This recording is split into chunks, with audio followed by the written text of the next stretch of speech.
김 회장이 과연 기업인으로서 자신의 위치를 정확히 알고 있었는지, 특히 이제 책 속에는 김우중 회장이 나는 돈을 벌려고 한 게 아니다 이런 말을 자주 제가 접할 수 있었습니다.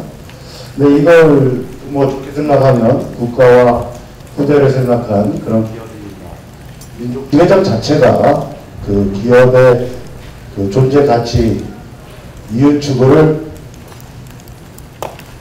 생각하지 않았던 게 아닌가. 그렇다면은 그분이 과연 기업가로서 자질이 있는가 라는 그런 궁금증이 가장 컸습니다. 그리고 두 번째 질문은 계속해서 세계경영 얘기가 나오는데요. 한마디로 김우중 회장이 펼쳤던 기업가 정신은 뭐였는지 한마디로 요약해 주신다면 감사하겠습니다. 김우중 회장님께서 뭐 세계를 경영하는 민족주의자라고 하는데 기업가인으로서 자신의 위치를 정확히 알고 있어요. 제가 보기엔 이게 뭔가 하면 그 기업인은 이윤만 추구한다 라는 것이 제가 보기엔 경영학 책에서 분석을 쉽게 하기 위해서 그렇게 하는 것이지, 저는 실제는 많이 다르다고 봅니다. 사람이 김우중 회장께서 그 세계는 넓고 할 일은 많다 쓴 것을 보면 내가 돈만 벌기 위해서 이렇게 그 김우중 회장이 외치는 것이, 아니 저 개발도상국은 선진국이랑 실력이랑 많이 딸리니까 선진국이 9 to 5 일을 하면 우리는 5 to 9 일을 해야 된다 라고 하면서 직원들을 다그치고 본인도 그러면서 돌아다녔거든요. 그 다음에 시간을 아끼기 위해서 그 호텔에서 잔 적이 웬만한 비행기 타고 가면 밤 비행기 타고서 아침에 공항에서 내리자마자 바로 회의장으로 가고 그랬습니다. 그런 정도로 한 것이, 그러면 내가 돈만 벌기 위해서 그렇게 했다면 그게 얼마나 비참한 일이냐, 그런 말씀을 하시거든요. 내가 그거 말고 더 큰 뜻이, 제가 보기엔 저도 뭐 나름대로 기업인들을 많이 만났지만 물론 돈을 벌면서 기업인들이 하지만 그분들의 궁극적인 목적은 돈을 통해서 뭔가 하고 싶은 것도 있어요. 돈을 통해서 권력을 잡고 싶은 것도 있고 뭐 여러 가지 의도가 있으니까 돈이 사실 꼭 그렇게 궁극적인 목적, 돈이 굉장히 중요한 수단인데 그것이 궁극적인 목적이 아닙니다. 그 다음에 정말 자질이 있는가 했을 때 그 부분에서 김우중 회장은 항상 뭐라고 얘기하면, 나는 돈 버는 길이 눈에 다 뻔히 보이는데 내가 돈만 벌겠다면 얼마든지 하지. 그런데 어떤 때는 돈을 벌지 않는 길을 택하거든요. 예를 들면 한국중공을 포기한 것이라든지, 그 다음에 그 수입을 통해서 여러 가지 돈을 많이 벌 수 있는데 난 수출만 하지 수입은 하지 않겠다. 난 중소기업들하고 싸우지 않겠다. 중소기업들 데리고 해외 나가는 것 하지 중소기업들이 국내에서 하는 거 그거 싸우지 않겠다. 향락사업 안 하겠다. 한국 더 성장해야 되는데 소비재 안 하겠다.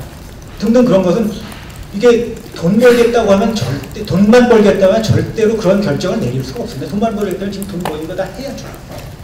근데 저는 그런 면에서 돈을 버는 데는 정말 도사 같은 재주가 있는 분인데 그걸 통해서 더 큰 것을 이루려고 했던 분으로 인정을 해주죠. 그 다음에 또 그렇게 주제 넘은 일을 했기 때문에 망한 거 아니냐 이런 말씀을 하실 수가 있는데 분명 그런 부분이 있습니다. 근데 그 정황을 좀 이해를 해주셨습니다. 그러니까 김우중 회장이라고 하는 분은 한국금융위가에서 김대중 대통령이 대통령으로 당선되기 전까지는 모든 비즈니스를 굉장히 비밀스럽게 하던 겁니다. 이렇게 바깥에 나와 물론 책은 냈지만 적극적으로 뭐 대외 발언하고 이런 분이 아니었었고, 그리고 상대를 하더라도 높은 거 대통령이나 이런 사람들 상대했지 뭐 장관급들 거의 상대도 안 하고 그랬었거든요. 그런데 이제 97년 금융위기 상황에서 일단 김대중 대통령이 경제 대통령을 해달라는 정도로 굉장히 커다란 신뢰를 보내고, 그 다음에 전경련 회장으로서 또 기업을 대표를 해야 되는 그런 입장이 됐습니다. 그 다음에 본인의 철학은 이거 IMF 프로그램 그대로 받아들이면 이거 되게 나빠져. 저도 그 문헌을 확인하면서 놀랬던 게 98년 초에 강연한 자료에서 IMF 시스템이라고 하는 것은 한국 경제를 좋게 하는 것처럼 보일지 모르지만 국제금융기관들이 한국 경제를 자기네들이 관리체제로 만들기 위한 것이다 라는 그런 얘기를 합니다. 그러니까 본인 입장에서는 이걸 가지 말아야 될 것 하다 보니까 이런 것들이 겹치면서 본인의 주장을 세게 했고, 그것을 통해서 충돌하는 과정에서 김우중과 대우의 몰락이 일어난 것이 아닌가. 근데 그 과정에서 경제 관료들의 의도가 대우를 꼭 죽여야 되겠냐 말아야 되겠다는 의도가 있으면 저는 그런 면에서 사소하다고 봅니다. 경제 관료들은 IMF 프로그램을 철저히 집행을 하려고 무슨 이유가 있었던가. 김우중이 그걸 반대했는데 그것이 철학적으로 부딪히고 그 다음에 감정 대립으로까지 발전이 된 겁니다. 그 다음에 세계 경영이 얘기하는 기업가 정신이라는 무엇인가. 저는 이것이 세계는 넓고 할 일은 많다에 들어가 있다고 봅니다. 김우중 회장은 한국 아직까지 작은 나라다.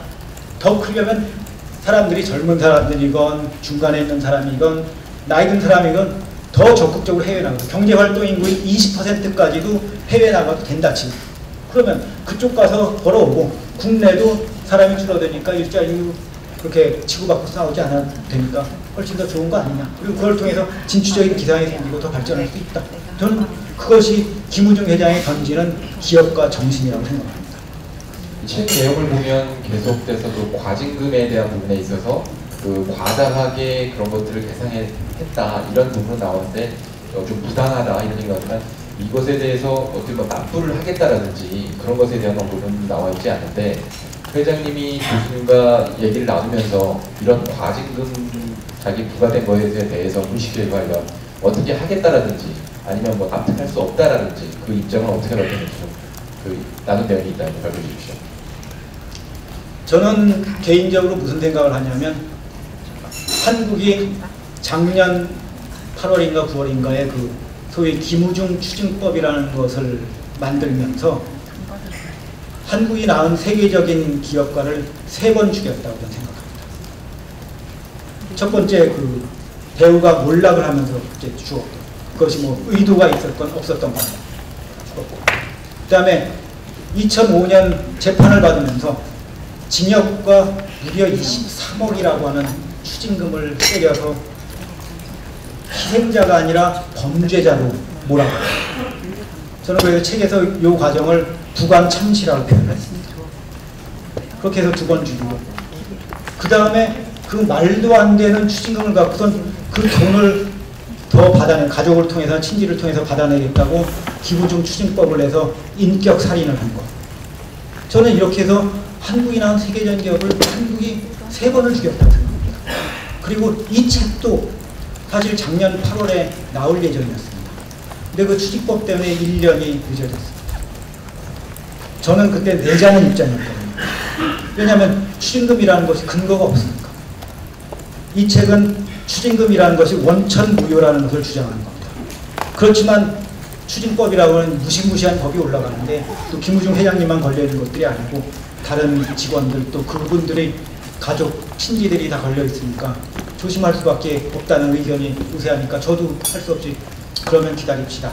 한쪽으로 해서 1년 늦어졌는데 왜 한국이라는 세계적인 기업을 그렇게 인격 말살까지 하면서 죽입니까? 23조 원 이건희 회장 일가가 갖고 있는 작년의 재산이 23조입니다. 어떻게 99년 대우가 망할 때 23조 원을 빼돌립니까? 말이 안 됩니다. 그 당시에 23조 추징금이라는 것은 그 검찰이 기소를 할 때는 추징금이 들어가 있지 않았었습니다.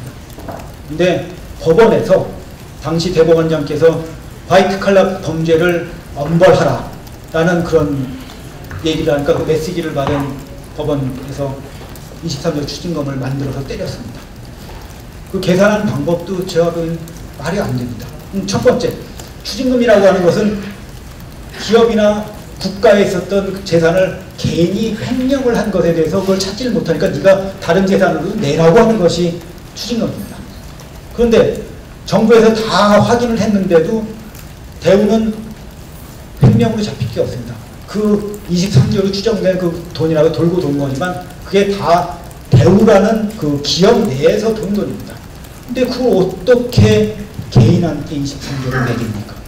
근데 그때 법원에서 매길 때도 그 횡령의 증거가 없음에도 불구하고 징벌적으로 때린다고 했습니다. 아니 법원이라고 하는 곳은 죄형 법정주의인데 법원이 어떻게 증거가 없이 23조라는 추징금을 때립니까?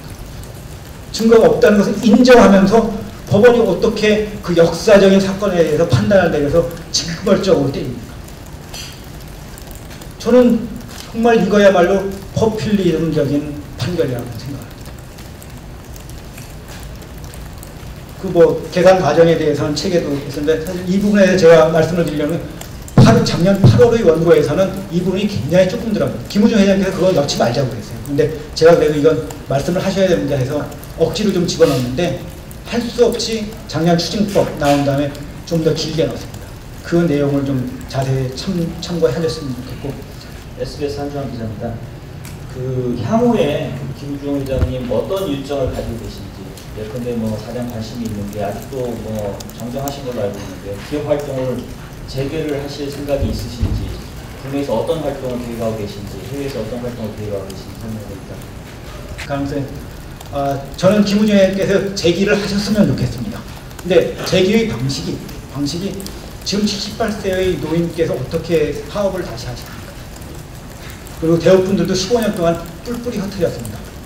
근데 김우중 회장께서 재기를 하려는 것은 대우그룹으로서 재기를 하는 것이 아니라 대우인을 만들어내는 선생으로서 국가 원로로서 재기를 하시려는 걸로 이해를 해주시면 됩니다.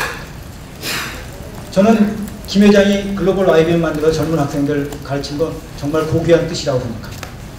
그래서 이 뜻이 잘 받아들여서 많은 학생들 지금 이미 베트남에서 시작한 다음에 또 그 다음에 미얀마죠. 미얀마 또 시작해서 점점 더 확장해 가고 있습니다. 젊은 사람은 많이 나와서 세계를 상대해서 경쟁해야지 이 조그만 데 앉아서 서로 치고받고 싸우지 말아야 됩니다. 그래야지 비전이 생기고 뭘 해야 될지가 진취적인 생각이 만들어집니다. 그래서 김우중 회장께서 그 글로벌 IBM을 통해서 재기할 수 있도록 여러분들 많이 도와주시기를 제가 부탁드립니다. 그리고 김우중 회장도 이 부분에 대해서는 명확합니다. 내가 마지막 남기는 흔적으로 생각을 한다는 거죠.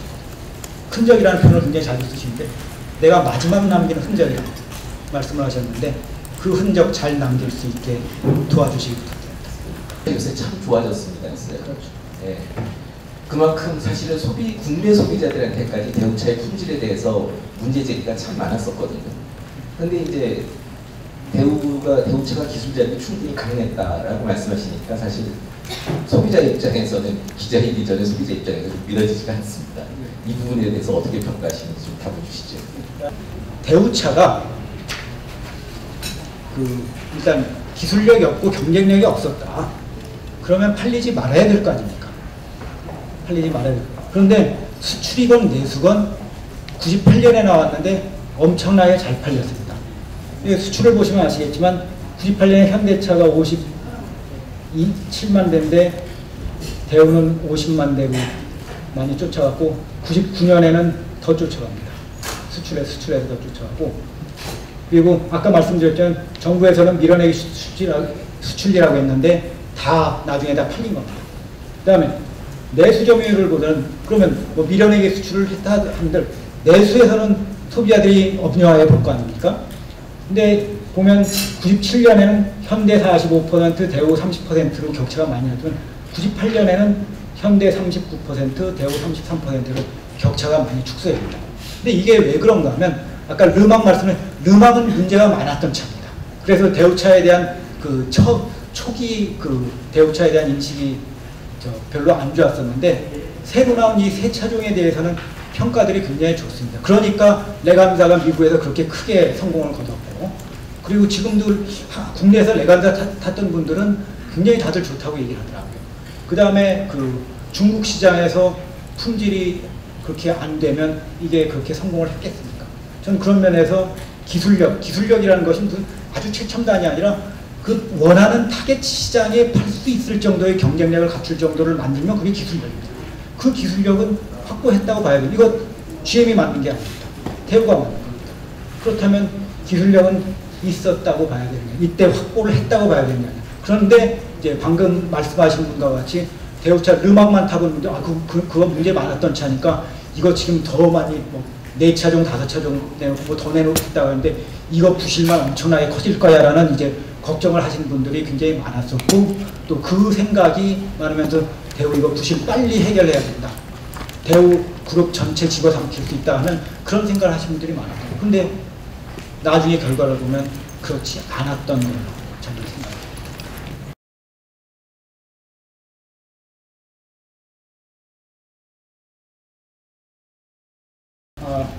왜 5대 그룹 중에서 대우만 표적이었느냐? 그 부분은 일단 5대 그룹 중에서 중압을 제일 크게 한 데가 현대와 대우입니다. 현대와 대우입니다. 그래서 98년 기업 구조조정 재벌 개혁 얘기가 세게 나올 때도 다른 3개 재벌, 삼성이라든지 LG라든지 이런 데는 어찌됐든 간에 뭐 정부 방침도 다른 것도 있지만 부채를 조절할 여지가 있었습니다. 그런데 현대하고 대우는 그렇게 부채를 조절할 여지가 별로 많지가 않았었습니다. 그리고 그 당시에 대우 보고 대우중공업, 그게 대우중공업이라는 회사가 얼마나 큰 회사인가 하면 한국기계, 인수한 그 기계, 한국 최대의 기계 회사고 공작기계에 있어서는 세계 최대의 공작기계 회사입니다. 그거하고 대우조선, 지금 세계 2등 가는 조선업입니다. 그 두 개가 합쳐져 있는 커다란 회사입니다. 대우 보고 그걸 돈 버는 건 그거밖에 없었으니까. 돈이 많이 벌려서 외국 투자자들이 관심 있어서 살 것은 그거밖에 없었는데 그걸 6개월 만에 팔으라고 했습니다. 근데 김우중 회장이나 대우 분들 입장에서는 대우중공업의 역사를 보면 이건 정말 팔 수가 없는 겁니다. 왜냐하면 20년 동안 적자 보면서 7천억 꼬라박으면서 그렇게 회생을 시키고, 김우중 회장께서 그 책에도 이 조선 관련 얘기가 나오지만 정부는 나한테 구조조정을 얘기할 자격이 없다. 왜냐하면 나는 대우조선 정상화하면서 집어넣을 돈 팔 것들은 다 했다. 그런데 왜 나한테 구조조정을 요구하느냐, 이런 얘기까지도 하시거든요. 그것이 전체는 아니고. 그리고 아까 얘기했지만 구조조정에서 대우 같은 경우에는 GM과 협상이 진행되고 있었기 때문에 구태여 다른 거 팔지 않더라도 GM과 협상만으로 그것만 되면 50 내지 70억 불이 그대로 들어와 보니까 그걸로 정부에서 요구하는 부채율 200% 내려가는 거 당연히 된다라는 것을 낙관적으로 갖고 있었습니다. 그러면서 이제 가다가 98년 하반기에 꼬였던 거고, 그다음에 현대 같은 경우에는 그 다음에 이제 낮추게 된 제일 큰 이유가 뭔가 하면 현대도 자산 판 것들은 그렇게 많지가 않습니다. 근데 그때 현대증권에서 바이코리아 열풍이 있었습니다. 그래서 현대는 그 당시에 증자를 통해서 부채 비율이라는 것은 부채 나누기 자본이거든요.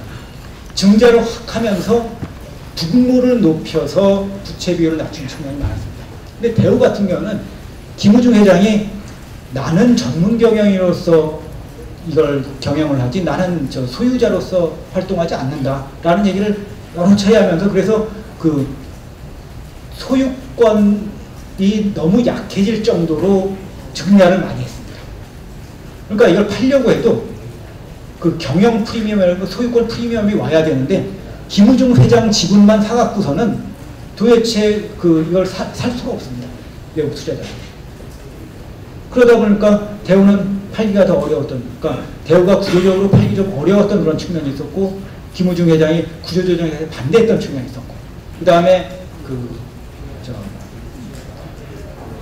GM과의 협상을 통해서 들어온 그런 자신감이 있었는데, 거기다 플러스 아까 말씀드렸다시피 경제 관료들과의 그런 커다란 충돌이 있었으니까 김우중 회장은 그래서 내가 밑보였다, 찍혔다 라는 식의 말씀을 하시는 거죠. 현대는 그렇게 찍지 않아요. DJ 정부의 DJ뿐만 아니라 경제 관료들과도 굉장히 좋은 관계를 유지했습니다. 그런 면에서 대우가 현대는 안 무너지고 대우가 무너진 이유가 하나가 있지 않은가 하는 그런 생각을 합니다. 그래서 장명주 대우 세계경영연구회장 같은 경우 무슨 얘기를 하시냐면, 김우중 회장은 관료제 전통이 강한 한국 사회에서 관료들한테 저항하다가 장렬하게 전사한 첫 번째 기업인이다 라고까지 얘기를 합니다. 네, 당시 이제 무역금융했던 분들이 이제 채권 회수를 많이 했다라는 정황도 있었고, 그리고 그래서 대우 신용도 많이 떨어지다 보니까 이제 그런 어려움이 있었던 거로 보는데, 좀 말씀하셨던 약간 기약이 아니었나 그런 부분에 대해서 좀 말씀을. 그러니까 저 수출금융에 대해서는 제가 경제기자 14년 했는데 제가 99년에 매일경제를 그만뒀습니다. 눈 돌려 나서 그만뒀는데 저도 그때 금융위기 현장에서 왔다 갔다 하고 대우가 수출금융 갖고 문제를 제기한다는 얘기를 여러 차례 들었습니다. 그런데 저는 저 자신조차도 수출금융에 대해서 실제로 얘기를 들어보니까 잘 몰랐었더라고요. 저는 수출금융이 단기 차입금으로 포함이 되는 줄 알았습니다. 그런데 수출금융은 단기 차입금 포함이 안 돼요. 왜 그런가 하면 저쪽에서 수출 주문을 받은 다음에 환원을 받은 다음에 그걸 바로 할인을 하면 현찰이 들어와 버리니까 이거는 그냥 차입금에 남지가 않아 버리는 거죠. 그런데 그렇게 해서 그냥 대우는 계속 할인을 받아서 바로 현찰도 쓰고 이자는 내지만 그렇게 써왔는데 갑자기 그게 막히니까 이쪽에서는 지금 저 자동차 같은 거나 뭐 만들면 부품회사한테 돈을 줘야 되는데 그전에는 할인받은 그 캐시로 줬는데 그 줄 돈이 없고 주지 않으면 다 망하게 되니까 할 수 없이 단기 차입금 빌려서 이쪽 준 거거든요. 마찬가지로 외상 매출 쪽도 저쪽에서 돈을 받으면 그냥 현찰 결제한 것이 되는데 이게 환원 할인이 안 되니까 저쪽 완전히 돈 돌아와서 저쪽이 결제할 때까지 그 3개월이 됐고 6개월까지는 외상 매출로 남는 겁니다. 저 자신도 거기에 대해서 잘 몰랐습니다. 잘 몰랐는데 하여튼 근데 그것은 이제 이게 금융에 대해서 그럼 경제 관료들이 이 부분에 대해서 몰랐느냐 알고도 무슨 이유 때문에 안 했느냐 하는데 몰랐다고 하면 경제 관료들이 그걸 모르면 제가 보기엔 굉장히 크다는 문제고 알았을 때 경제 관료들 입장에서는 하나는 뭔가 하면 자기들 입장에서는 하나는 자기가 볼 때는 대우가 워낙 부실하다고 생각을 합니다. 부실하니까 이 무역금융을 허용을 해주면 그 부실이 더 커질 수 있다.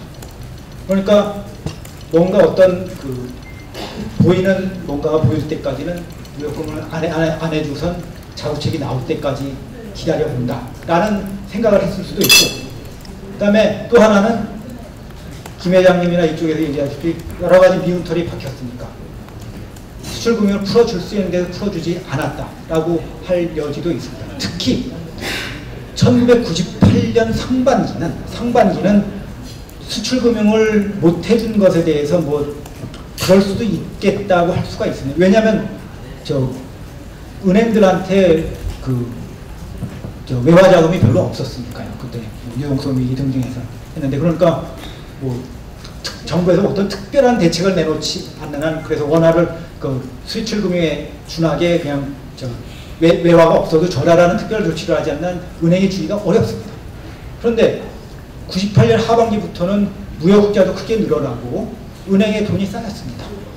그러면 그때 이제 정부의 정책적인 판단은 대우가 수출금융 막힌 것 때문에 이 단기 차입금이 많이 늘어났는데 그러면 이것을 수출금융을 풀어줘서 이걸 해결하게 할 것이냐 아니면 이걸 아직도 정신 못 차린 것 같아 풀어주지 말고 어떻게 하는지 두고 보자.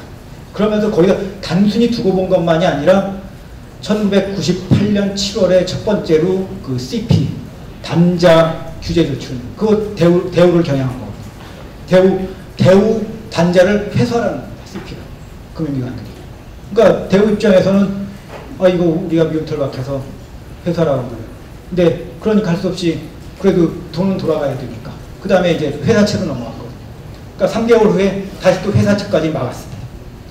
그러니까 그 바로 이틀 뒤에 노무라증권에서 대우의 비상벨이 울린다. 그랬는데 그 과정을 그러니까 계속 기획해체냐 아니냐 했을 때 그걸 무슨 의도로 했느냐에 대해서 제가 보기에는 아까 제가 질문을 던졌던 것인 그런 부분들에 대해서 이현재 위원장이나 강봉균 당시 경제수석께서는 도대체 무슨 근거에서 무슨 생각을 했는지를 여러분들이 저 대신 물어보시고 저한테도 좀 들려주셨으면 좋겠습니다. 그래서 그 과정을 통해서 보통 얘기하는 그 실체적 진실이 좀 드러날 수 있을 것 같습니다. 저도 뭐 여쭤보고 싶은데 이현정 총리 좀 연락이 안 되시고 이제 강복민 장관하고만 뭐 연락을 했고 이제 언론을 통해서도 보셨을 텐데 강 장관님 주장은 아니 반려들이 들어가 나가면 일이 한계가 아닌데 그 왜 일을 벌리느냐 우리 도와주려고 했다. 결국 김 회장이 이제 5대 재벌 가운데 혼자만 구조조정을 하지 않아 자초한 일이시다. 이런 내용인데 여기에 대해서 한번 재발론을 좀 부탁드리고요. 그리고 뭐 역사에 가정이 없다지만 만약 김 회장님이 당시에 다른 재벌들처럼 구조조정을 하셨다면 지금 대응은 좀 어떻게 됐을지 개인적인 생각을 정부 관료 경제 관료 일정에 사실 98년 초반에 IMF 구제금융이랑 이제 협상하고 우선 경제가 좀 살아나려고 하는 만에 대우가 무너지면 굉장히 커다란 타격이죠. 타격이라서 최대한 살리려고 노력을 했었다. 그런 큰 일이 나지 않게 어떻게 보면 그 단기채 CP 규제 조치라든지 그다음에 그 회사채 그 발행 규제 조치도 결국은 대우한테 시그널을 보내서 빨리 구조조정을 하고 문제가 더 커지지 않게 그 사전 예방책으로 한 것이었다. 라는 것이 제가 보기엔 그쪽의 주장인 것 같습니다. 그런데 이제 문제는 뭔가 하면 당시 금융시장은 굉장히 살얼음판을 걷는 듯이 굉장히 그 폭이 굉장히 얇아져 있습니다. 왜냐하면 금융이 거쳤으니까 도대체 어느 기업이 언제 망할지 모른다. 뭐 이런 생각들이 많이 있었는데 그러니까 그런 상황에서 아무리 대우같이 한국에서 세계 2위에 올라오는 기업이라도 금융정책 당국자들이나 경제정책 당국자들이 이 회사 나쁘다 빨리 구조조정해야 된다 뭐 하냐 계속 다그치면 금융권에서는 걱정이 되니까 돈을 잡아당길 수밖에 없습니다. 그러니까 파이낸셜 마켓에서 소위 그 self-fulfilling prophecy, 그러니까 자기 예언적 실현이라고 하는 것이 있는데 제가 보면 그런 비슷한 일들이 벌어집니다. 여기 문제 있을 것 같다. 그러면 문제 있을 것이 걱정이 돼서 돈을 빼냅니다. 그러면 실제로 문제가 더 벌어집니다. 그러니까 진짜 큰일 났네 해서 그러면 돈을 또 겁나서 더 끌어당깁니다. 그런 일들이 금융시장에서 비일비재하게 벌어집니다. 그러면 경제 관료들이 그런 것을 좀 안다고 그러면 조심했어요. 그 다음에 이제 단기 차입금 증가의 이유가 그러니까 제가 보면 그게 핵심인데 단기 차입금 증가의 이유가 대우가 과연 부실해서 그랬던 거냐 아니면 금융 시스템이 막혀서 그랬던 거냐 금융 시스템이 막혔던 거라고 하면 대우에 대해서 어떤 다른 대책을 세워줬어야죠. 근데 김우중 회장 측에서 얘기하는 19조가 다 시스템 때문이지 우리 부실로 나온 게 아니다. 그런데 이 위원장의 강봉현 장관 측에서는 부실이 우려가 돼서 밀어내기식 수출, 외상 매출 등등 그런 얘기를 하면서 이제 그런 얘기들이 계속 흘러나가니까 더 나빠질 수밖에 없으니까 그런 면에서 물론 대우를 살리기 위해 노력했다고 뭐 자금시장에 대책을 세웠다 해도 대우 자체를 살리기 위해서 실제로 노력한 것이 있는가에 대해서 좀 의문이 있고 대우 측에 있는 분들은 대우를 살려주려고 했다면 어떻게 그렇게 했느냐고 굉장히 핏대를 높이는 사안입니다. 그 다음에 두 번째 질문, 대우가 만약 구조조정을 제대로 했다면 지금 어떻게 남습니까? 저는 구조조정은 저는 구조조정 자체에 대해 반대하는 사람이니까 구조조정을 잘했다면이라는 가정이 아니라 그냥 구조조정과 관계없이 대우가 살아남았다면 어땠는가? 저는 그 부분이 굉장히 아쉽습니다. 대우가 97년에 세계 2등이었습니다. 그리고 그 당시 LG그룹 비서실에서 나온 보고서라고 해서 그 언론에 크게 소개됐는데 현재 추세라면 2000년대 되면 대우가 세계 1위로 올라갈 거라는 그런 나와서 그게 센세이션을 일으키고 그랬습니다.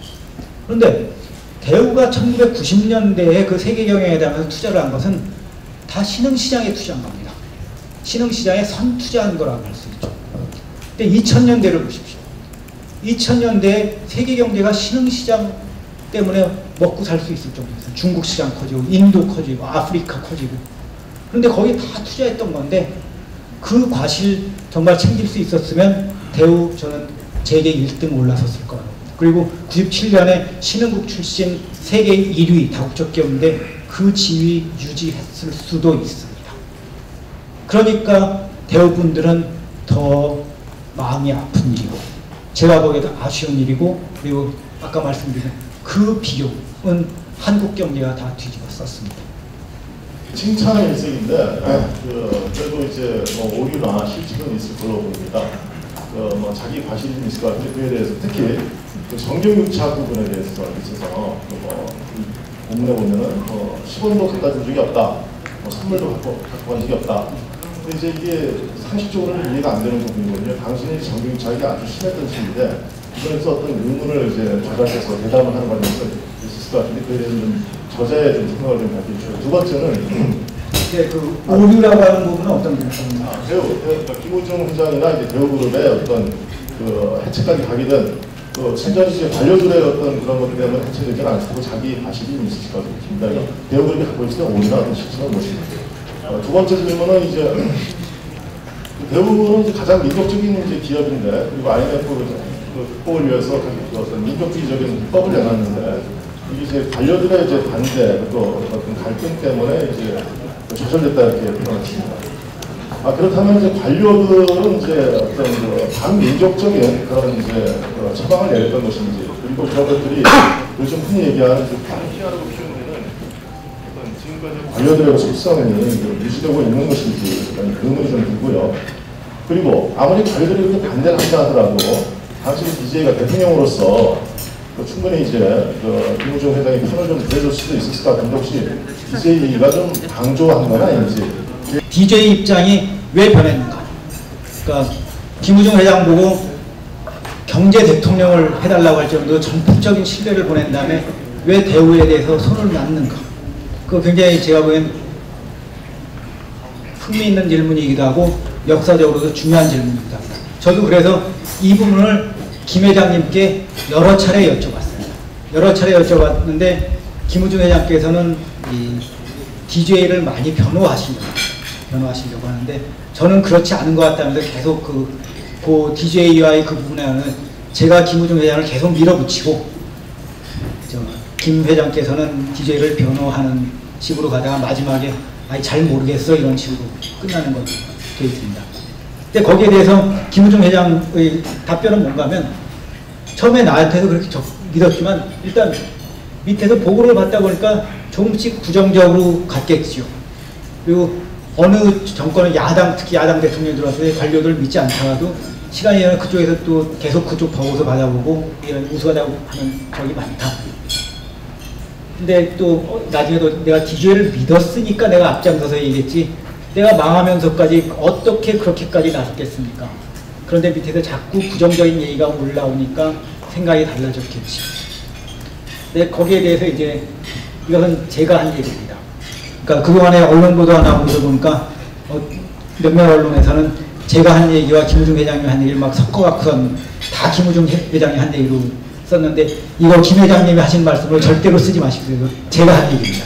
제가 한 얘기인데 저는 무슨 생각을 하고 있냐면 DJ가 1998년 한 중반까지 한국이 정말 금융위기 어렵고 했을 때까지는 금융위기 극복이 가장 선결 과제고 그것을 위해서 김우중 회장께 많이 기대했던 걸로 저는 짐작을 합니다. 근데 98년 하반기가 되면서 이제 극복할 수 있다는 징후가 많이 드러나고 수출도 많이 늘어나고 그때 수출 늘어난 것보다는 이제 무역 흑자가 그때 수입이 확 줄면서 무역 흑자가 많이 늘어나서 외환 보유가 슬슬 쌓입니다. 그랬을 때 이제 제가 제기하는 문제는 뭔가 하면 제가 이 얘기를 뭐 지금 처음 하는 것이 아니라 제가 2008년에 낸 한국경제 패러다임을 바꿔라 그 책에서도 이런 문제를 제기한 적이 있습니다. 뭔가 하면 DJ는 처음부터 그 대북관계 개선에 굉장히 관심이 많았었습니다. 근데 이제 사실 나중에 그걸 통해서 이제 많은 햇볕 정책을 통해서 성과도 거뒀고 노벨 평화상도 받고 그러셨습니다만 본인이 대통령으로 하고 싶었던 여러 가지 사항들이 있었습니다. 그 중에서 제가 보기엔 거의 1번 순위에 올라가는 것이 대북관계 개선입니다. 그런데 이 98년 상반기에는 그걸 어떻게 진전시킬 엄두도 내기가 좀 어려운 그런 상황이었습니다. 물론 이제 뒤에서 진전시킨 것은 있었지만 그런데 이제 98 하반기가 되면서 좀 진전이 됐을 때 DJ 집권 내내를 두고 봤을 때는 그 DJ와 클린턴 간의 관계가 굉장히 돈독하고 제일 마지막에 클린턴 대통령이 물러나기 직전에 그 북한을 방문할 계획까지 세울 정도로 둘과의 관계가 돈독합니다. 그러면 그리고 그뿐만 아니라 그 다음에 이제 실제로 벌어진 것을 보면 98년 하반기에 한국 정부가 재벌 개혁을 많이 외친 것뿐만 아니라 미국 쪽에서 재벌 개혁을 굉장히 세게 외칩니다. 세게 외치고 클린턴이 한국을 방문해서 5대 재벌 개혁이 미흡하다는 말을 본인이 직접적으로 얘기할 건 어떻게 감히 남의 나라에서 다른 나라 대통령이 5대 재벌 개혁이 미흡하다는 얘기를 합니까? 그런데 거기에 대해서 너 무슨 헛소리 하느냐 이런 얘기를 한 게 아니라 그걸 그대로 받아들여서 더 적극적으로 재벌 개혁을 몰아칩니다. 그러면 DJ는 뭐 정치 식단이다 뭐 이런 얘기를 하는데 제가 이해한 건 이렇습니다. DJ 입장에서는 북한 관계에서 뭔가 뚜렷한 성과를 내려면 미국과의 관계가 굉장히 중요합니다. 그랬을 때 이제 DJ 입장에서는 98년 하반기가 됐을 때 뭔가 선택을 해야죠. 미국 쪽에서는 경제적으로 니네가 우리가 원하는 것을 따라해라. 근데 그걸 강하게 밀어붙이면 대우는 죽을 가능성이 있습니다. 근데 DJ 입장에서 물론 살리고 싶은 그런 정도까지 나빠질 거란 물론 생각을 안 했겠지만 김우중 회장이 얘기하는 그것과 같이 가는 것보다는 클린턴이 얘기하는 것을 더 가까이 가서 북한과의 관계를 해소를 하고 거기서 다른 성과를 내놓는 것이 오히려 더 큰 우선순위로 올라갔던 것이 아닌가라는 것이 저의 개인적인 견해입니다. 물론 이것은 제가 직접 돌아가신 분한테 여쭤볼 수도 없는 거고 근데 그분의 생각 속에 직접 들어갈 수도 없는 거지만 겉으로 봤을 때 그런 추측을 하게 되면 그렇게 하면서 이제 그 경제 상황이 좋아지고 DJ의 생각이 변하면서 대우와 김우중 회장은 거기서 DJ가 나름대로는 합력을 했지만 손을 놓은 케이스가 아닌가라는 그런 생각을 합니다. 그 다음에 그 경제 관료들이 뭐 무슨 국익에 대해서 신경 안 쓰고선 그랬겠느냐. 저도 거기에 대해서는 동감을 합니다. 나름대로 다 국익에 대해 생각을 하고 국가를 위해서 한다고 합니다. 지금 국내에서 여러 가지 갈등 벌어지는 것도 다 이쪽도 국가를 위해서 한다고 하고 저쪽도 국가를 위해서 한다고 합니다. 그런데 이제 그 사람들의 의도를 떠나서 각자의 의도를 떠나서 결과를 봤을 때 무엇이 더 국익을 위한 것인가. 그래서 제가 그것 때문에 앞에 설명을 드렸습니다. 부채 비율, 기업 부채 비율 떨어지는 가계 부채 1000조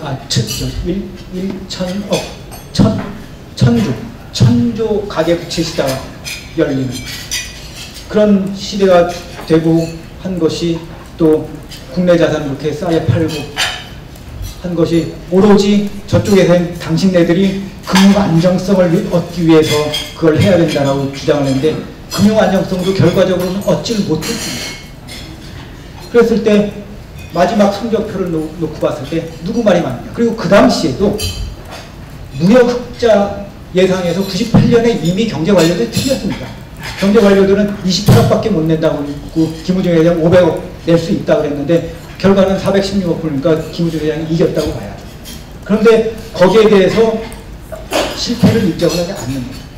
어떻게 그리고 계속 그걸로 구조조정으로 밀고 나는데 저는 그 98년 하반기 상황이 아쉽습니다. 경제 관료들도 자기들이 국익을 위해서 한다 해서는 98년 상반기까지 어쩔 수 없이 IMF 프로그램을 그렇게 세게 해야 되니까 했다고 하더라도 98년 하반기에 좀 상황이 좋아졌을 때 좀 더 신축성을 발휘할 수 있었을 텐데 그때 오히려 5대 재벌 개혁한다면서 더 세게 갔습니다. 그리고 그 와중에 대우가 무너졌습니다. 그래서 이것을 역사적으로 어떻게 평가할 것인가. 근데 저는 거기서 정말 대우를 죽이겠다 그 의도가 아까도 말씀드린 그건 그게 있었느냐 없었느냐 사소한 거고 그런 전체 그림에서 누가 더 옳았는가 이 부분이 역사적으로 중요한 논쟁이고 제가 두 번 다시 이런 일 벌어지지 말아야 한다는 것에서 현재의 교훈을 주는 게 중요한 사안이라고 생각합니다. 그럼 제가 질문 드린 거 다 답을 했나요?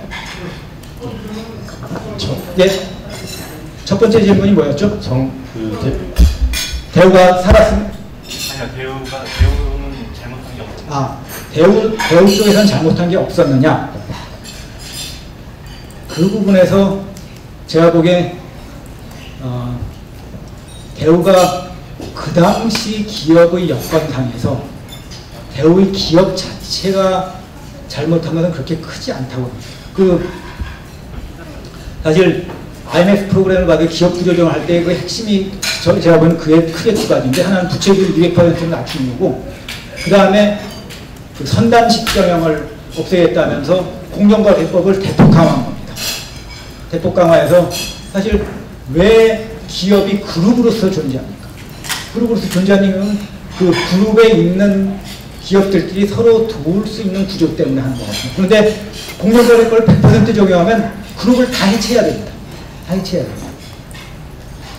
그런데 그 논리로 봤을 때는 대우가 지금 돌이켜봤을 때 잘못했다고 했는데, 대우라는 하는 회사가 그 세계 경영을 복합화라고 하는 개념에서 왔습니다. 왜 복합화냐?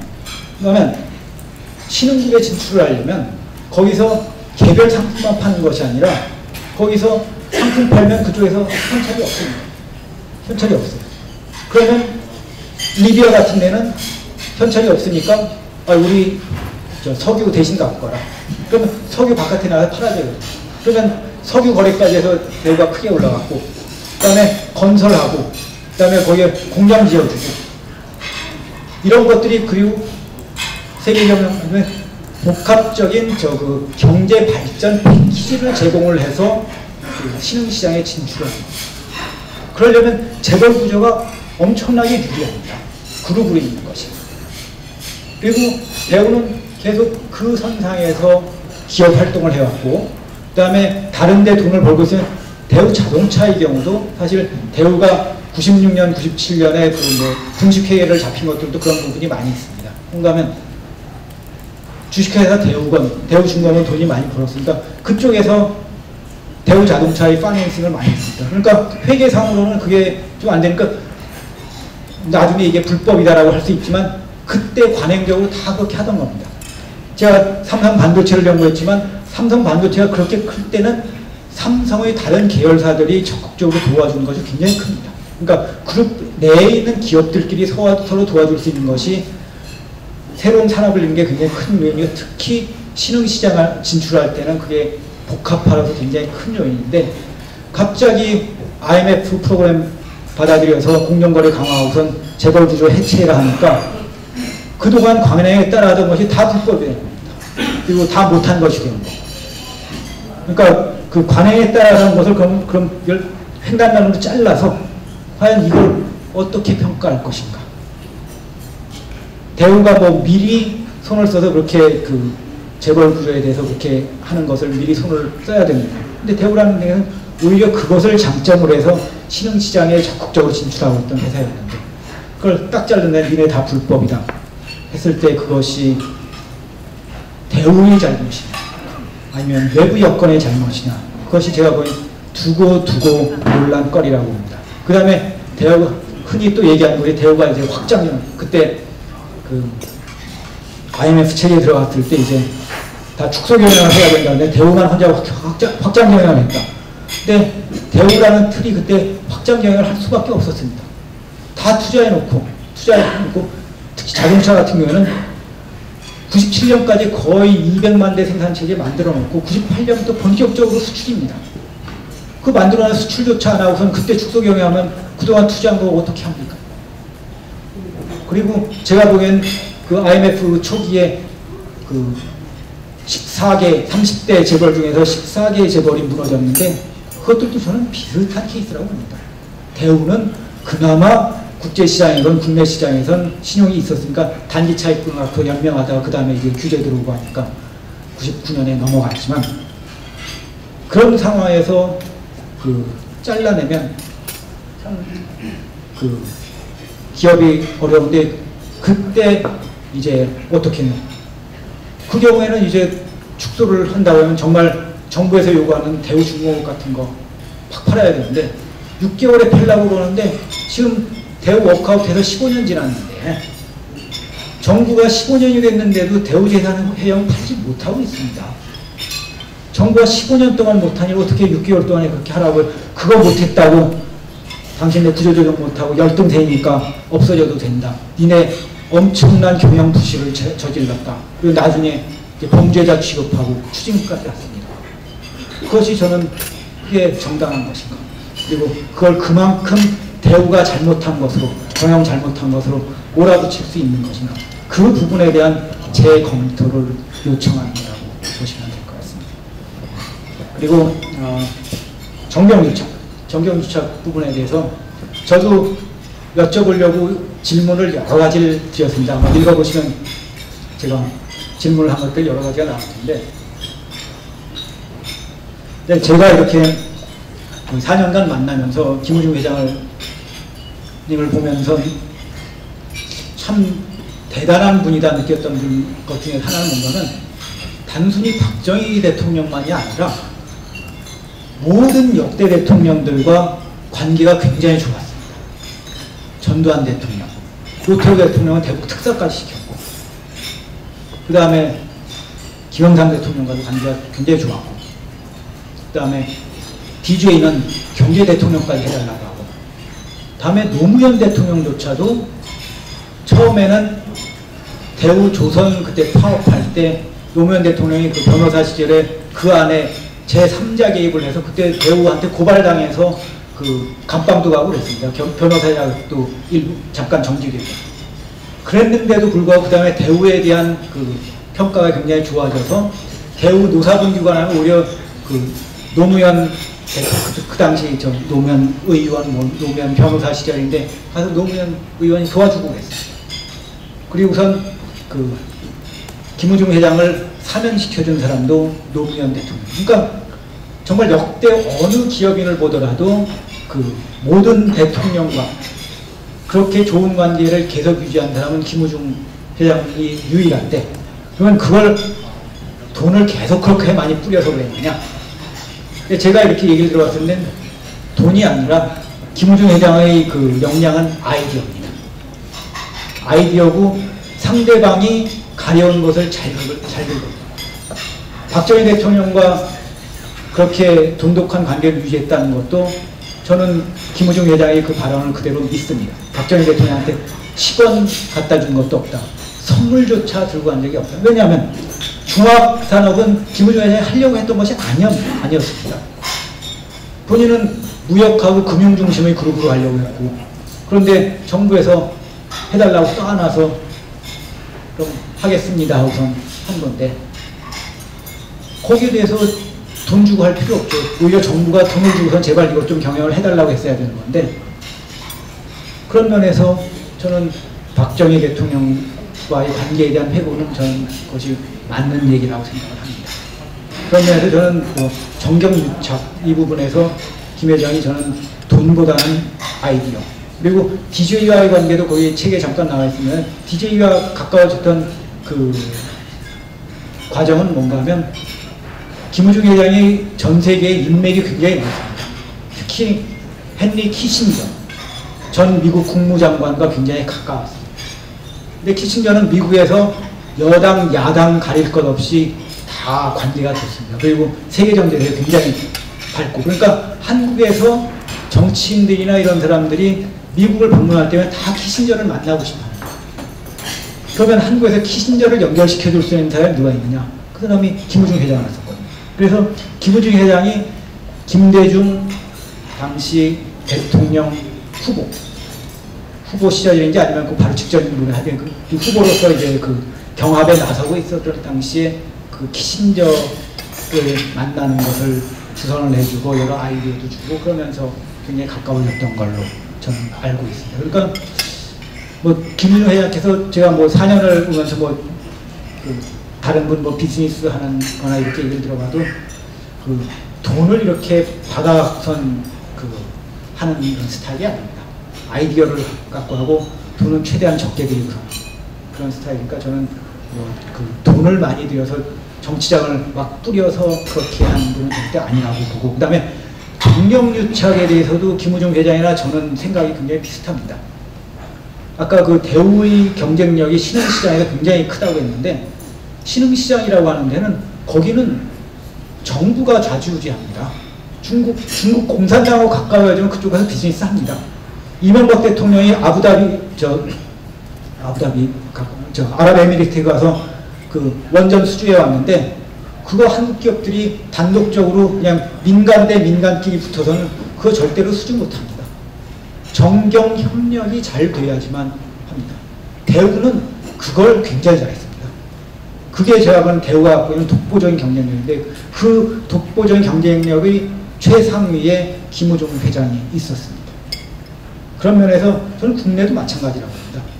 정경유착 그러지만 경제가 잘 성장하려면 정경협력이 잘 돼야 합니다. 근데 제가 아까 뭐 마지막에 말씀드렸지만, 무슨 문제만 생기면 다 기업 잘못이다, 기업인들 나쁜 놈들이야, 그런 분위기에서는 정경협력이 이루어지지 않습니다. 제가 하나 참 저는 경제 사도하고 경제 개발론도 하고 그랬는데, 경제 개발론을 한 사람의 입장에서 보면 지금 한국이 중진국 입장에서 특히 G20 의장국이 되고 그러면서 이제 개발도상국에 대해서 원조를 많이 주고 한국의 개발 경험을 전수하겠다 하면서 돈도 지금 많이 뿌리고 있습니다. 그런데 한국의 개발 경험이 뭔가 했을 때는 제가 보기엔 정경협력입니다. 대우와 같은 그룹들이 복합적으로 진출을 하고 정경협력을 통해서 전 세계에 나가서 수출, 해외 진출 하면서 그걸로 했는데, 문제는 뭔가 하면 그걸 해외에 나가서 가르치는 분들이 상당수가 구조조정론자들입니다. 근데 그분들의 시각으로 그 제3세계 신흥국에 가서 한국의 개발 경험을 가르치면서 도대체 뭘 가르칩니까? 그럼 돈은 엄청나게 뿌려야 돼요. 그리고 거기에 가서 그걸 가르치고 뿌려대면 같이 그걸 기반으로 해서 국내 기업들이 같이 할 수 있는 방법이 같이 협력해서 만들어져야 되는데 각각 따로합니다. 그러면 돈은 돈대로 뿌리고, 그 다음에 저쪽은 한국의 재벌이라든지 정부에서 하는 것이 굉장히 큰 것 같은데, 이상하게 시장경제 외치는 분들이 가서 우리 뭐 이거 시장경제 잘해서 이렇게 했다고 그러면 저쪽에서 고개를 깨웃거리고 뭐 별로 배우는 거 없네, 뭐 돈은 주니까 땡큐 하고선 돈은 받죠. 그거 얼마나 낭비입니까? 저는 그런 면에서 정경유착이냐 정경협력이냐 이 부분 근본적으로 다시 검토해 볼 사안이라고 생각합니다. 김우중 회장의 어떤 리더십에 대한 독성, 반대를 허용하지 않는 그런 경영 스타일에 대한 문제점을 분석한 뭐 기사나 이런 분석도 많았던 걸 제가 기억하고 있습니다. 여기에 대해서 좀 교수님께서 어떻게 판단을 하시고 평가를 하시는지. 사람의 그 성격이라든지 그다음에 기업가로서의 그 기업가 이런 것들이 의외로 서로 분리하지 못할 정도로 결합이 되어 있습니다. 예를 들면 스티브 잡스는 엄청난 완벽주의자고, 스티브 잡스 때문에 고생한 사람은 굉장히 많습니다. 그리고 정말 무자비하게 사람들 자르고, 그런데 그 사람은 또 본인이 엄청난 완벽주의자니까 그런 부정적인 면이 있으면서 또 긍정적인 것을 같이 이룹니다.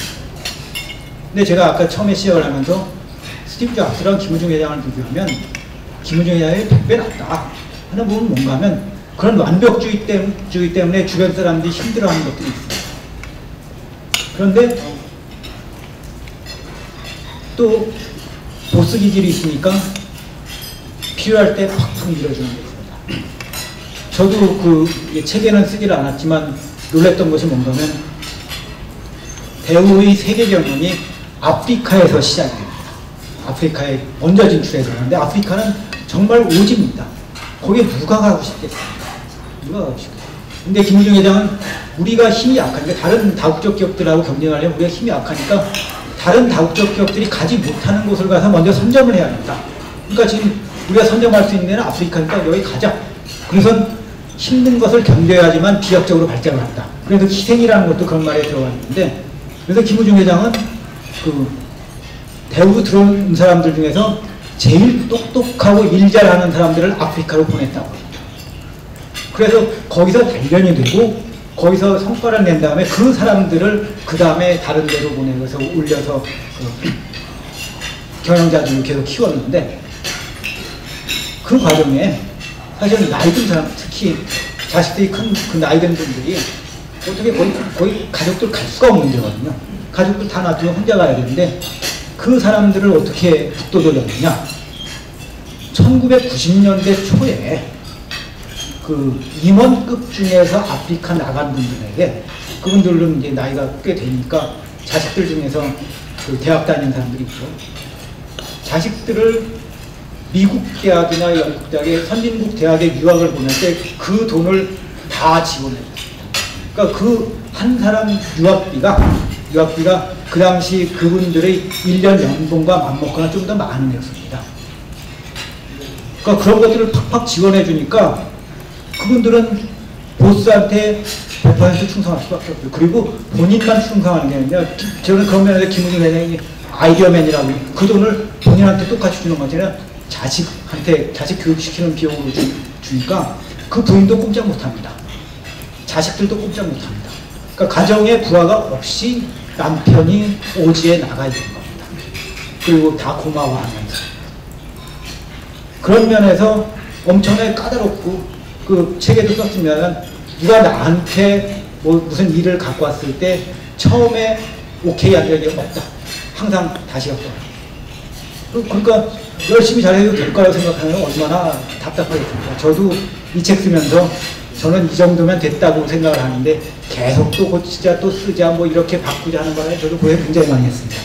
근데 그런 것도 있지만 그게 완벽을 추구하는 사람하고 그냥 적당히 하는 사람의 차이고, 그 완벽 정말 편집증이 있을 때도 끝까지 밀고 가다 보니까 남들이 생각하지 못하는 커다란 걸 이루고, 또 그런 부분에서 기업 과정의 상상력이 생기는 겁니다. 저는 그런 면에서 그 성격이 그렇다는 것, 그 책에도 나왔지만 관료들한테 그런 발언하는 걸 보면 참 좀 심하게 말씀을 하셨는데, 그런 얘기들이 충분히 얘기를 할 수도 있지만 또 그분의 입장에서는 분이 한국 경제 이렇게 돼야 되는데 하면 또 그분의 입장에서는 충분히 그렇게 얘기를 할 수도 있겠네 하는 그런 부분들이 있는 겁니다. 그러니까 저는 기업가를 평할 때 그 일반적으로 얘기하는 인격, 인격의 성격 부분하고, 그 다음에 기업가로서 그 일을 이루는데 어떤 그 기업가로서의 성격, 그 부분을 동시에 같이 봐야 한다고 생각합니다. 그리고 아까 말씀드린 것처럼 뭐 그렇다고 김우중 회장이 뭐 머리에 뿔 난 건 아닙니다. 굉장히 평상시 부드러운 분인데 일과 관련해서 그걸 집중적으로 이루려고 할 때 그런 부분들인데, 그런 것은 큰 일을 이룬 사람들한테는 되게 굉장히 공통되는 점이라고. 그래서 저는 제가 보면 그런 것들 어떻게 보면 어느 정도 좀 허용을 해주고 사람들이 좀 받아들여주고, 그러니까 미국은 스티브 잡스를 받아주고, 스티브 잡스가 얼마나 개차반 짓을 했냐면, 스티브 잡스가 고아입니다. 버려져 있는 것을 양부모들이 키웠는데 그 스티브 잡스를 버리면서 그 버린 엄마가 편지를 남겼는데 얘를 제발 대학 교육을 시켜줬으면 좋겠다라는 편지를 남겼습니다. 그러니까 이제 그 양부모들이 키우면서 대학을 보냈습니다. 근데 대학을 갈 때 그때 버클리 대학도 합격이 되고 스티브 잡스가 다닌 그 리슨가 하는 그 사립 대학도 붙었는데, 버클리는 공립대학이라서 학비가 쌉니다. 그 리스 대학인가 거기는 사립이라서 학비가 굉장히 비쌉니다. 근데 본인이 난 리스 가고 싶다 해서 우겨갖고선 글로 갔습니다. 그 양부모들이 돈이 별로 없는데도 그걸 그래도 공부를 시켰습니다. 근데 스티브 잡스는 대학 내내 히피 생활을 했습니다. 그리고선 자기 부모가 없는 듯이 행동을 했습니다. 그러니까 졸업식 때 그 양부모가 오겠다고 했는데 오지 못하게 했어요. 근데 그 스티브 잡스의 자서전을 쓴 사람은 아마 스티브 잡스가 자기가 고아인 것처럼 행동을 했으니까 고아가 아니라는 것이 드러나는 것을 막기 위해서 오지 말라고 했었던 것 같다는 식으로 추정을 합니다. 얼마나 못된 인간입니까? 그리고 나중에 애플에 복귀해서 들어가서 그 스톡 옵션 가격도 조작을 합니다. 그런 정도 여러 가지 문제들이 있는데도 불구하고 미국이나 다른 데서는 영웅으로 추앙을 합니다. 근데 스티브 잡스랑 비교했을 때는 김우중 회장이 100배 낫습니다. 근데 왜 한국은 그렇게 부실 기업이 범죄자로까지 몰아야 돼요. 저는 그런 김우중 회장이 보여준 기업 과정이 단순히 나 돈 벌겠다가 아니라 국가 발전하는 데 기여를 하겠다. 그리고 그걸 갖고 패키지로 세계로 나가고 젊은 사람들 끌고 나가겠다. 이런 것은 제가 보기엔 제대로 인정을 해줘야 되는 거 아닌가 하는 그런 생각입니다. 김우중 회장님이 창업을 하는 것은 없어요. 거의 다 뭐 다른 사람이 만들어 놓은 거 중간에서 들어가 가지고 인수를 했거나 대우 자동차나 전자나 모든 산업이 김우중 회장이 창업을 해가지고 하는 것이 없고 남이 만들어 놓은 것 가가지고 국제 시장에 나가가지고 그 경쟁력을 갖춰서 사업을 했단 말이에요. 저기 강 기자님. 네, 선생님. 그러면 저 강 기자님은 M&A 인수합병을 하지 말아야 된다라고. 아니 그건 아니죠. M&A는 좋은 방향으로 발전을 해가지고 M&A 하는 것은 굉장히 좋은 일이죠. 예, 그러면 제가 사실을 말씀을 드리겠습니다. 지금 제가 GM 얘기를 했으면 GM이 세계 최대 자동차 산업으로 자동차 기업으로 일어섰는데 사실 창업을 통해서 처음에 크게 키운 데는 포드입니다. 포드가 뭐 포디즘이다 해서 이런 것을 먼저 만드는데 다음에 왜 GM이 1등이 됐냐? GM은 M&A만으로 큰 회사입니다. 계속 먹으면서 컸습니다. 그러니까 그러면 GM은 나쁜 기업이냐? GM은 그런 GM 형태의 기업은 바람직하지 않는 저는 창업을 통해서 크는 기업도 있고 M&A를 통해서 키는 기업도 있습니다. 그런데 그 기업을 평가할 때는 얼마나 그 회사가 매출을 하고 고용을 하고 이익을 내고 그 사회에 기여하는가 그걸로 봐야지 기업을 크는 방식에 대해서 어떤 그 교과서적으로 이것이 바른 방식이라는 것이 있는지 거기에서 근본적으로 의문이 있고요. 그 다음에 아까도 말씀드렸지만 중학산업 김우중 회장님 말씀으로는 내가 원했던 게 아니다. 정부에서 요청한 거 할 수 없이 했는데 그거 참 다른 나라의 기업들이 M&A 한 거랑 너무나 다릅니다. 정부가 요청을 한 건데 그거 갖고선 내가 창업하지 않았다고 비판을 하면 그거 참 제가 얘기를 하는 것은 창업을 안 했다고 비판을 한 게 아니라 M&A를 무리하게 해서 그것이 자기 능력에 과한 M&A를 해가지고 한 것이 대우 멸망의 큰 원인이라고 저는 생각하고 있거든요. 근데 그 M&A를 본격적으로 했던 기간은 한국기계를 인수하고 옥포조선을 인수하고 그다음에 세안자동차를 인수하고 그 기간은 대우가 굉장히 잘 나갔습니다. 그리고 대우가 굉장히 잘 나갔으니까 그 부실 기업들을 파이낸싱을 할 수가 있었습니다. 그런데 대우가 98년에 망했을 때 그때 세계경영으로 갔을 때는 그때는 인수합병이 아니라 대우가 이미 컸으니까 그 현지에 대부분 이게 합작회사를 건설하는 식으로 만들었는데 신흥시장 중심이었기 때문에 M&A가 그렇게 많지 않아요. 폴란드 그런 경우는 있지만 거의 합작회사 중심이었는데 그것 자체도 M&A 했을 때 그것은 뭔가 하면 그때는 거의 그 신흥시장이 없던 데다 창업을 하는데 현지와 같이 하려니까 공동 창업으로 봐야지 그거 세계경영을 통해 하는 것을 그 M&A라고 하기는 좀 어려운 부분들이 있습니다. 거의 2시간 반을 했는데 이 긴 시간 동안 좋은 질문 해주시고 또 열띤 거의 토론식으로 진행될 수 있게 도와주시는데 감사드립니다. 근데 이렇게 얘기된 것들이 미디어를 통해서 잘 반영될 수 있기를 좀 부탁드립니다. 고맙습니다.